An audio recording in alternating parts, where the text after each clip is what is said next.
If you didn't play ball with the severed heads of your enemies, then you didn't have a childhood.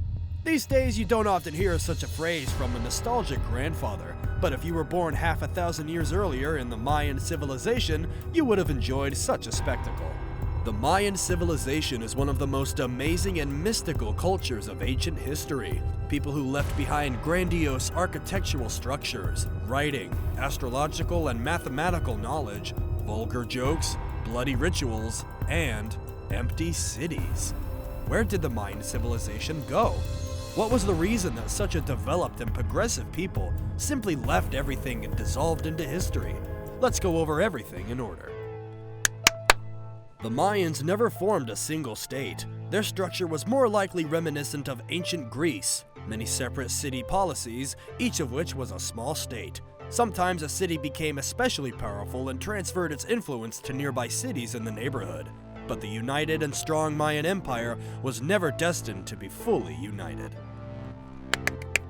However, this did not prevent these people from making incredible leaps in the scientific, economic, social, and cultural spheres. The Mayans had a proto-market economy. They did not use gold or other precious metals. Instead, their currency was cocoa beans. For cocoa beans, you could buy almost anything. For example, the cost of a slave was 100 units, and the services of a prostitute are only 8. Yes, there were even brothels in Mayan cities. Next to brothels were the stadiums.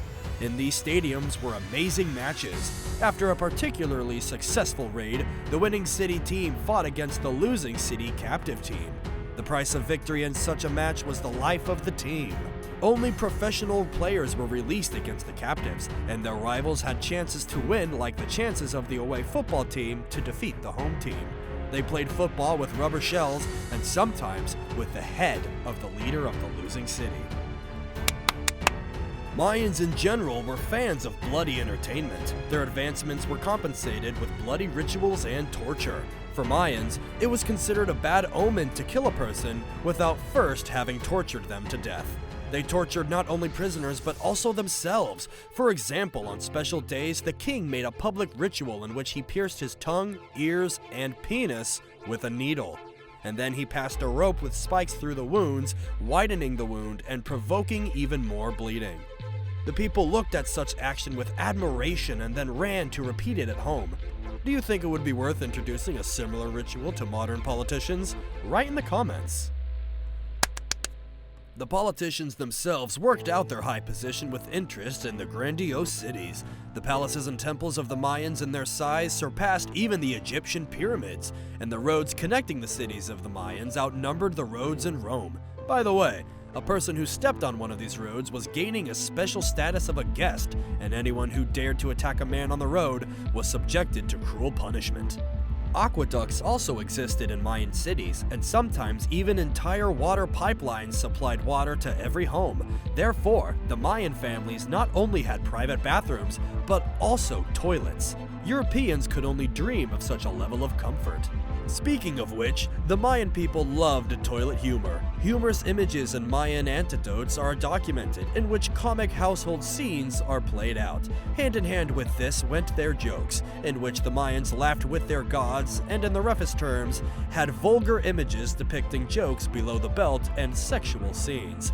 In short, the Mayan people loved vulgar jokes, cursing, and being indecent, just like us in 2020. Scientists have many reasons as to why this developed civilization vanished.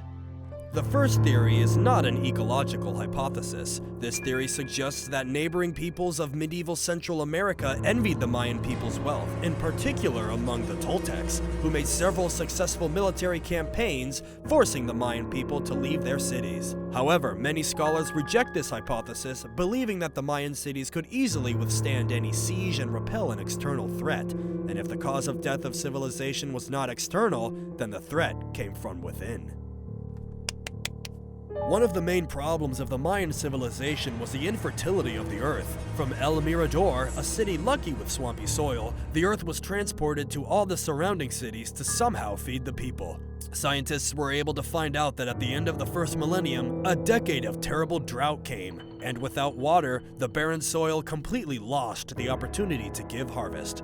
people from all the surrounding lands reached out to the cities, which also lacked food. The problem of hunger in cities was intensified by overpopulation, and where there is overpopulation, there are internal conflicts. The hungry Mayan peoples, who had nothing to lose, were trapped in the cities, which led to lots of fighting. One unsuccessfully spoken word was enough for the whole city to take up knives. And so it happened. The Mayan peoples, who were invincible to neighboring nations, destroyed themselves. A series of droughts, famines, overpopulation, and internal wars destroyed the population, destabilized the society, and took out the Mayan people. And the remnants of what was once an outstanding and powerful civilization are now ancient ruins of a society that has disappeared forever. We hope you enjoyed this video. Don't forget to like and subscribe to the channel so as to not miss out on new videos. See you soon!